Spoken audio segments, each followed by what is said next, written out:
Nous aimerions nous arrêter ici un instant afin de libérer et de dégager notre esprit de l'idée que nous essayons de faire une étude biblique. Tout notre but serait manqué si nous avions cette pensée.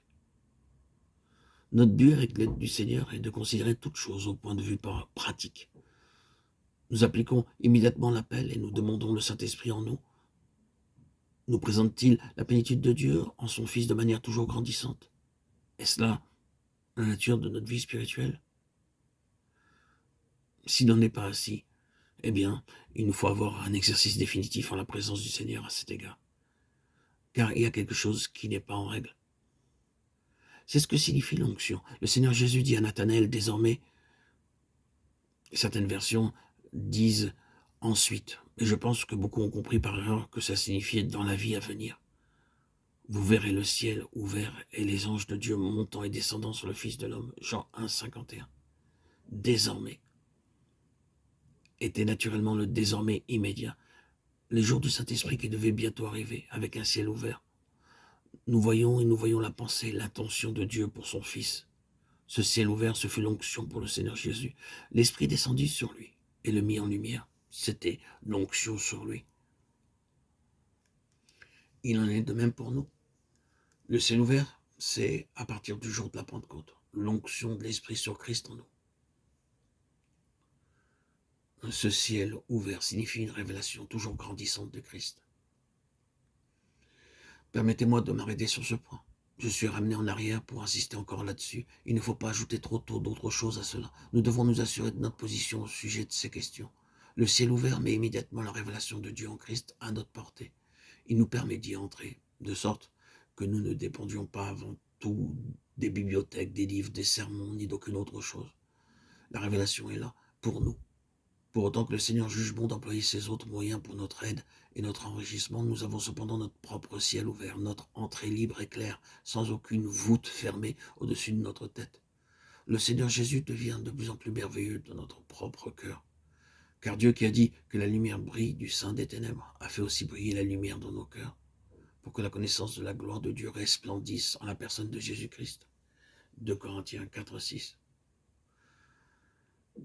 Cela étant vrai, et s'il n'en était pas ainsi, peut-être devrions-nous simplement nous arrêter ici pour nous mettre en règle avec le Seigneur.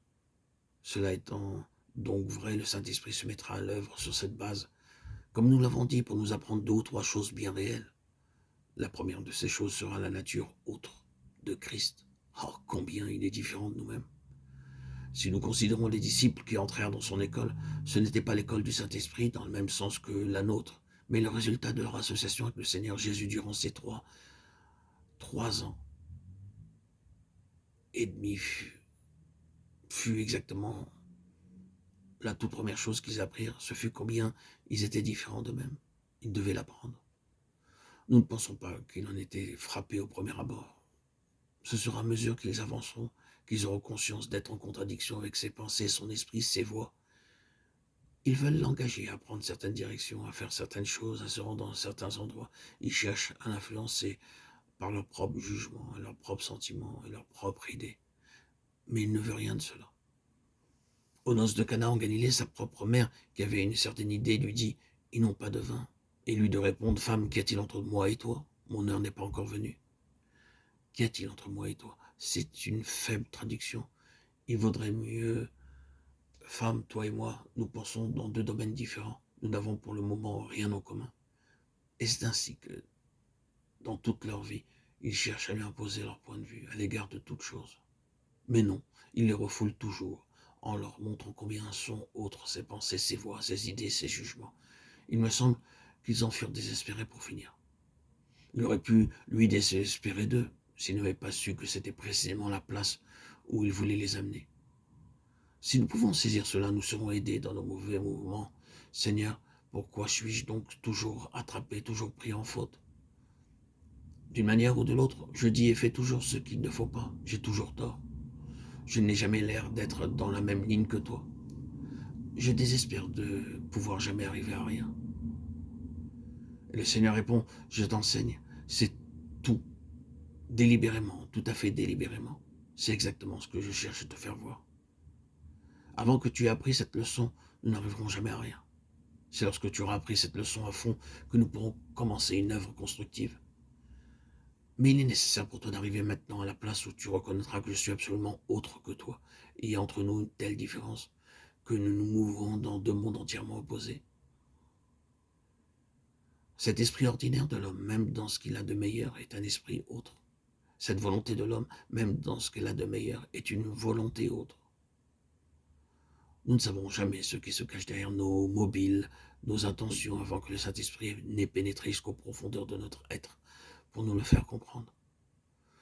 Nous pouvons exprimer nos sentiments et nos désirs par les termes les plus pieux. Nous pouvons, comme Pierre, réagir en présence d'une suggestion divine. Si je ne te lave pas, tu n'auras point de part avec moi, et dire non seulement les pieds, mais aussi les mains et la tête. Mais ce ne sera toujours que notre moi qui reparaît encore ma bénédiction. Je désire la bénédiction et manque ainsi toute la leçon que le maître cherche à m'enseigner. J'essaie de vous enseigner le dépouillement de soi, aurait-il pu dire. Mais vous saisirez de chacune de mes suggestions pour satisfaire votre moi, pour acquérir alors que moi, je m'efforce de vous dire, donner, abandonner. Ce moi peut paraître de la manière la plus spirituelle. Le moi recherche une bénédiction spirituelle. Nos intentions les meilleures sont corrompues et nos mobiles les plus purs sont souillés. Tout ce qui pourra parvenir jusqu'à Dieu ne se trouvera jamais qu'en Christ seul et non pas en nous. C'est là la différence qu'il y aura toujours entre Christ et nous-mêmes, bien qu'il demeure en nous. Il reste lui seul l'objet du bon plaisir et de la satisfaction de Dieu est la seule leçon fondamentale que vous et moi, nous ayons à apprendre durant cette vie, sous l'enseignement et la révélation et la discipline du Saint-Esprit. C'est qu'il est, lui, autre que nous, et cette nature autre est réellement une chose absolue. C'est là une des leçons difficiles à suivre dans l'école de Christ et à connaître. C'est la leçon la plus importante que nous ayons à apprendre car il ne saurait y avoir rien de constructif avant que nous la possédions. La toute première chose, c'est donc la nature entièrement autre de Christ, en opposition absolue avec la nôtre.